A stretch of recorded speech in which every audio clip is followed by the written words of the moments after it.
Market analytics, we're back. We got the Euro Australian dollar here following up on our bearish position. I thought it was a good time to touch base on this one. We had some interesting developments over the last couple of days, I would say. I also wanted to share some of the maneuvers I've been doing here recently. Now I'm going to dial back a little bit to the beginning because this is pretty much the second stage of our bearish campaign. We had the first stage, which was initiated when we noticed this really incredible spike here. You remember this one was a beautiful touchdown on both of those key levels, strong resistance levels 63.38 and 64.07. You can actually see how strong of a resistance that key level is, 63.38. And I was not surprised that price was unable to break through because it was not supposed to.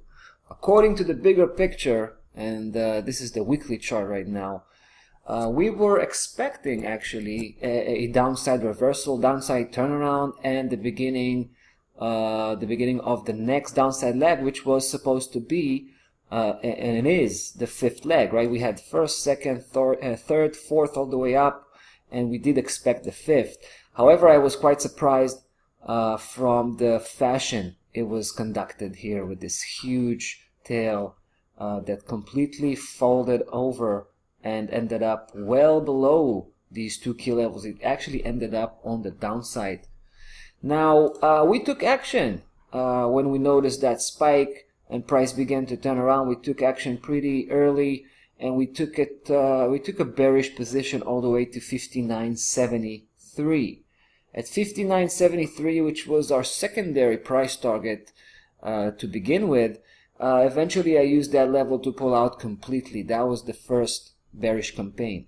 Later on, price proved that it's breaking through. It can continue the downside journey. It broke that 59.73, and I re-established that bearish position.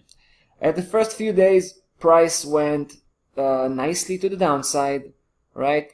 But then it pulled back for what I believe to be a very local correction. It's not even an upside correction. It looks like an upside correction, but it's actually a sideways correction coming from the 4-hour chart. Take a look at this. This is really fascinating stuff. So I think that roughly around 16th of January, basically, price began this sideways movement that we saw seemingly looking like an upside correction, but in fact it was a first leg, second leg, third leg. Take a look at the nice reaction we have here, even from the 4-hour chart on that top key level. I'm talking about 59.46. Now I'm going to take you back to the daily chart. Now you can see why I was referring to this correction as a sideways correction. And what I did, I actually noticed that pretty early, that build up of that local setup.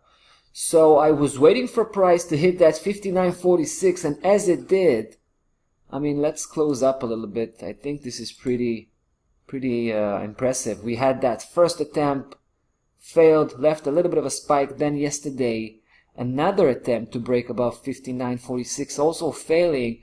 And you can actually see that at that point, I noticed those spikes. I knew that it's a pretty good spot to increase my position. So I added another portion right here, which I plan to take out when price hits the lower section.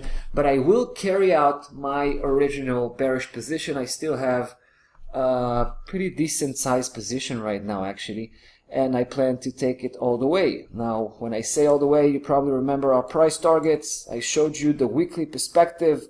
It is these two key levels, 54.88 and 53.21. These are the two important price targets that I'm going to try and to aim for. So we'll see how that goes.